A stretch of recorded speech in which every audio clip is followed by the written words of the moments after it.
Sochlarim tez o'sishi uchun ularni tez kesib turaman. To'g'ri, hozir quloqyiliga g'alati eshitilishi mumkin, lekin hammani o'ziga yarasha qanaqadir metodlari bo'ladi. Menda hech qachon soch to'kilish muammosi bo'lmagan, narkoz olmaganimgacha. 16 yoshimda esa 7-8 soatli narkoz olganman. Undan keyin sochlarim to'kilishni boshlagan. O'sha paytlar ham sochim jingalak bo'lishiga qaramay dumbamdan pastga tushib turardi. Operatsiyadan keyin sochlarimni parvarish qilishga qiynalganim uchun shart oldimda hech kimdan so'ramay sochimni karega kesib yubordim. Narkoz ta'sirida to'kilgan sochlarim qaytib o'sib chiqsin deb tuxum maskasini qilishni boshladim. Qarasam sochim silishqim tez o'sib ketyapti. Man ko'p uzun bo'lib ketmasin deb har 2 oyda sochimni tagidan 5 santimetrdan kesadigan bo'ldim. Lekin kesganim sari shuncha ko'p o'sishni boshladi. Sochimni kare qilganimdan keyin har 2 oyda kesib turishimga qaramay, rovna 2 yildan keyin sochim yana dumbamdan pastga tushib turadigan bo'ldi. Keyin esa где-то 1 yil uzun soch bilan yurdim. Salonda qildirmasligimiz sababi o'zim nimadir yaratishni yaxshi ko'raman, qanaqadir boshqacha zavq olaman bundan. Buzib qo'ysam keyin salonga boraman albatta. Keyin esa yana sochlarim to'kilishi boshladi, lekin bu safar sababi narkoz emas. Uzun va qalin sochlarimni doimiy ravishda yig'ib yurganim uchun kislorod yetishmovchiligi bo'lib, vitamin D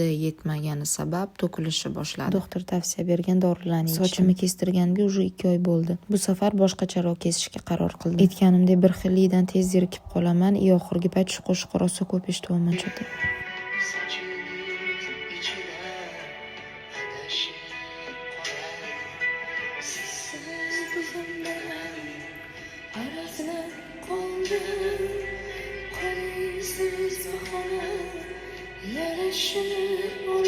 Xullas, gatovi varianti shunaqa bo'ldi. O'zi karey qilmoqchi edim, ruxsat ololmaganim uchun kaskad qilib yubordim. Videoni shu yergacha ko'rgan bo'lsangiz, sizni o'pib qo'ydim. Bay bay.